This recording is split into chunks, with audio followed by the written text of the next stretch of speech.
Ito lang yung challenge dito. So kailangan ko ibaba yung bike na yun papunta rito. Medyo mahirap bumaba dito. Gusto ko lang share sa inyo bakit hindi ako nag-worry na kalawangan yung kadena, no? So ayan, na-stuck lang ng ilang araw. Ultegra to, no? May kalawang na siya kagad. Unang customer ng araw na yan is itong Quintana Roo na time trial. Oo, hindi siya. Medyo lakihan ko dito para kapag hinigpitan yung ball. Yung noise na pag hinahawakan niyo yung string, nawawala. Dahil yun yung grounding ng wiring ng gitara.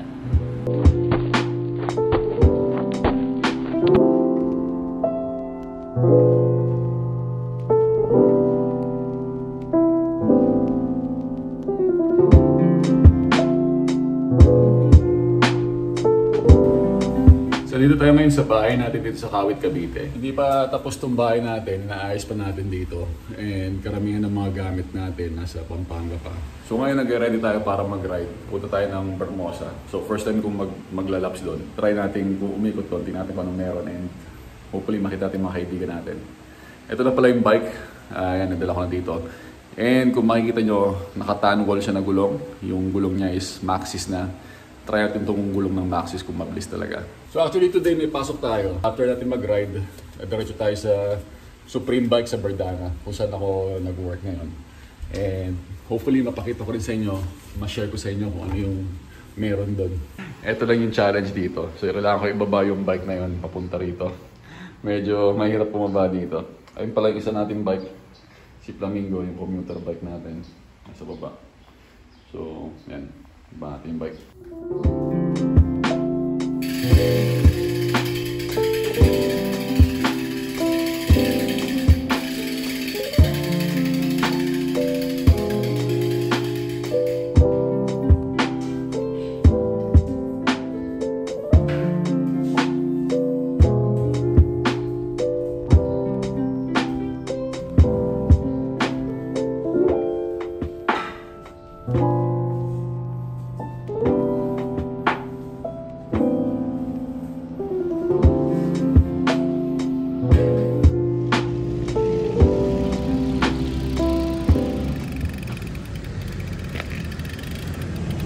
Sa mga hindi nakakalam, taga rito talaga ako sa Kawit. Dito ako pinanganak.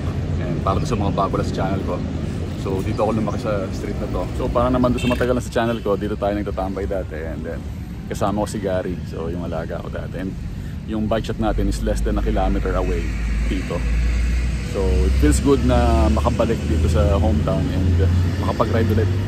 So it's been a while na bumalik ako dito ng may bike. And medyo naninibago ako sa road bike ko ngayon kasi ang tagal kong hindi nag-road bike. So mga isang buwan din mahigit akong hindi masyado nakakapag-ride. So tara, magpunta tayo yung Bermosa. Pero bago yan, hanap muna akong battery ng heart rate ko. Salamat po.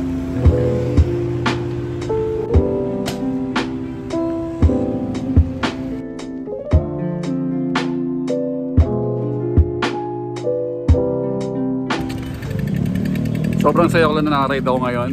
Dito tayo sa may Lancaster. Naghanap tayo ng 2032 na battery. Pero parang yung mga 7-Eleven wala masyadong battery stock ngayon na 2032 para sa heart rate. So naka-off yung heart rate monitor ko ngayon. Gusto ko lang share sa inyo bakit hindi ako nag-worry na kalawangan yung kadena, no? So nag-install ako ng kadena recently. Parang ito yung first time na i-ride ko yung kadena ko, no? Papakita ko lang sa inyo. So yan, ito bagong-bagong kadena to. And nakita nyo, na-stuck lang na ilang araw. And teka, mag-focus eh. So ayan, na-stuck lang ng ilang araw. Ultegra to, no? May kalawang na siya kagad. So pwede naman punasan niya, pwede tanggalin. Pero para sa akin, hindi na ako mag-worry kasi ganun talaga kinakalawang to yung kadena eh. Siguro pag na-stretch, palit na lang kaagad. Ayan.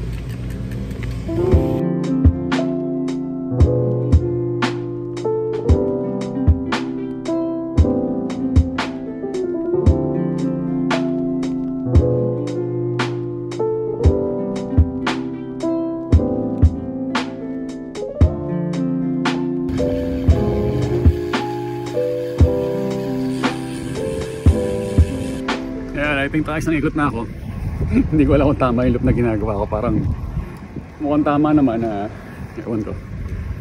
But yeah, first natin dito. So siguro mga isang ikot pa bago tayo pumunta sa trabaho. Let's go.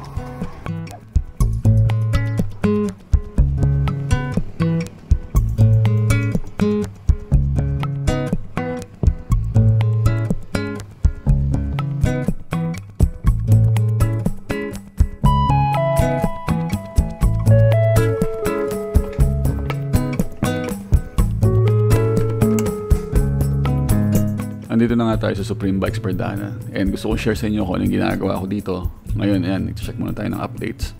And papakita ko sa inyo kung ano yung mga ginagawa namin dito ng bisikleta. Unang customer ng araw na yan is itong Quintana Runa Time Trial. Dahil alam ko may triathlon sa darating na araw niyan. Kaya, yan, pinapa-complete service and pinapa-check yung bottom bracket niyan sa pagkakaalam ko. Meron na rin palang bike wash at binabike wash yung isang Specialized Alley na Sagan Edition. Copyright lang. Butas. Tire? Yeah, the YouTube. Oh, this is new. Yeah. First day. Mga madalas ang service namin dyan, kadalasan bike wash and pa-condition ng bike. Lalo na yan, may triathlon ng weekend na yan. Ito another bike na nire-ready para sa triathlon. Kumakain na rin pala ako dyan. Yan, unang meal natin for the day, oatmeal. 3,000, 4,000, 5,000, 6,000, 7,000. Nagkaabutan na ako. Dahil pera oh. Ano masasabi mo? Salamat kay Kuya Will. Ito na pala si Kuya Will ngayon.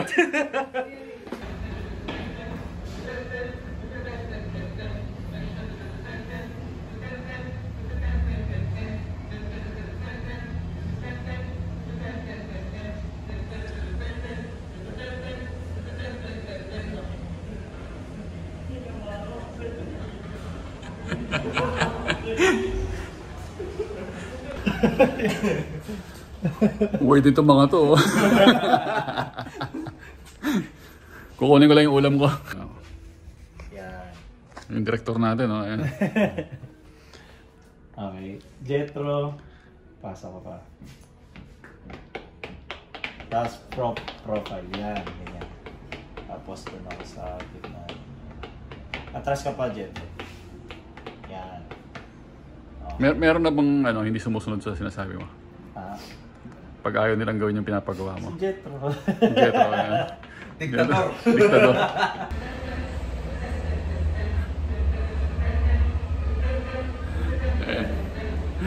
Nag-shoot sila ng content para sa guitar pusher ito. So para sa campaign sa online. So yan, yung typical na ginagawa nila dito.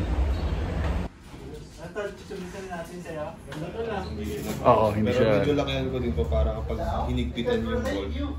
Oo. Pero okay siya, okay yung ano niya. Oo, sige.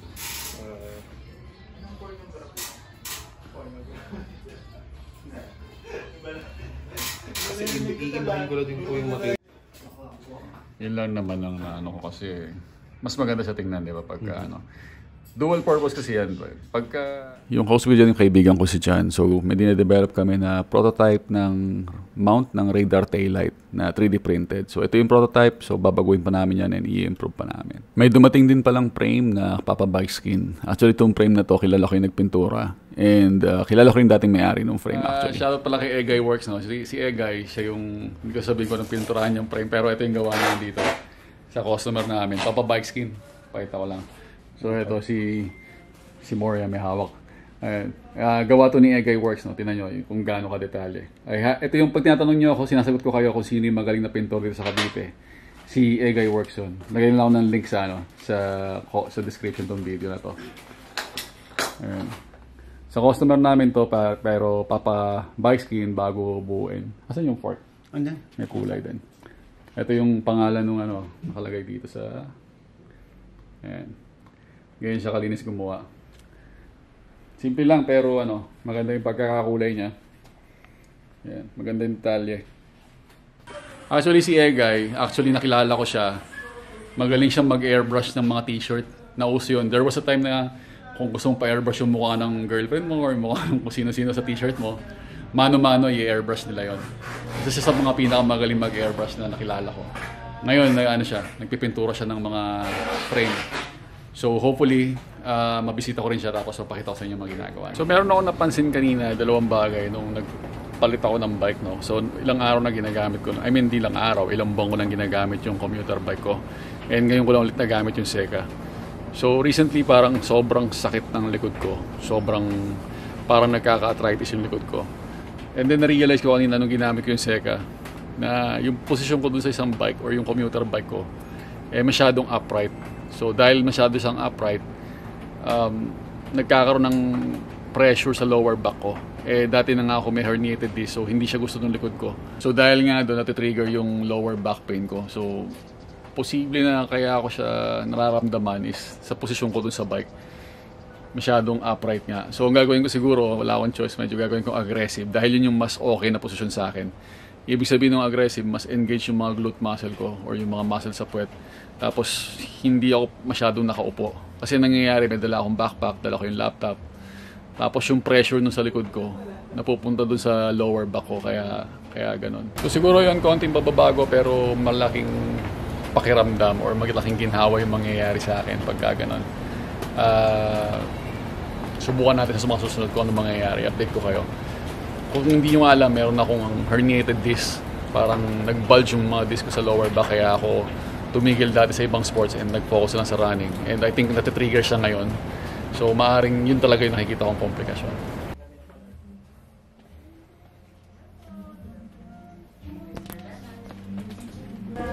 Yan, tol. Ano ginagawa mo dyan? Copper shielding, tawag dyan. Para mabawasan yung noise ng electric guitar. Masarap dumayo dito sa taas kasi marami akong natutunan dito. Kay RB na yan. Nakakala yung ginagawa nila Napapansin nyo yung yung noise na pag hinahawakan nyo yung string, nawawala. Dahil yun yung grounding ng wiring ng gitara na-extend sa body ground nyo. Kaya siya tumatahimik. And since conductive material yung copper tip, parang mas pinapalawak niya yung grounding ng electronics. Kaya parang may permis na siya nakahawak. Pansin ko lagi mong ginagawa yan. Parang ano mo ba yan? Madalas yung parang ito yung bike skinny more So pag nagbe-break ako sa baba, umakit ako dito sa taas sa guitar pusher. Titignan ko yung mga gitara or kung ano yung mga ginagawa nila. Kasi interesting din naman yung ginagawa nila dito. Ang daming gitara. Ito na yung ginawa nila kanina.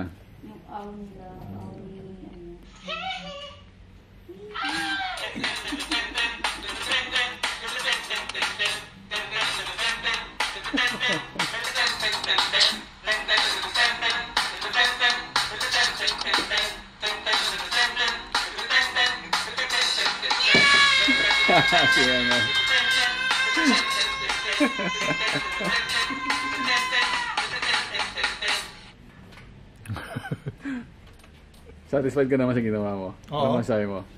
Na-approve na yun. Na-approve na? Approve na nila yun.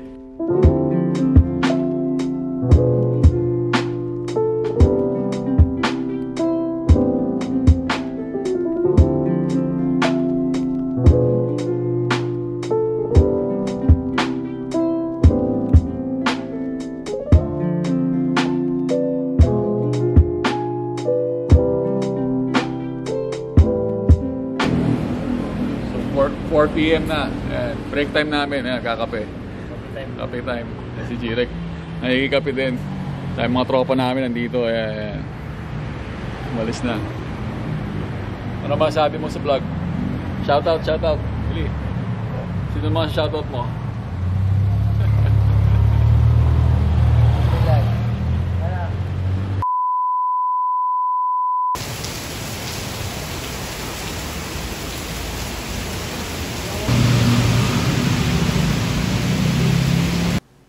So nung gabi na yan, umulan ng sobrang lakas and sobrang lakas ng ulan, nabasa ako pa uwi.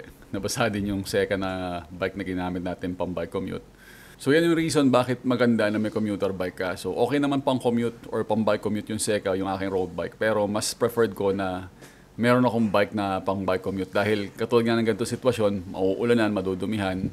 Yung Seka kasi yan din yung aking race bike or yan yung gagamitin ko kapag nagkarera ako.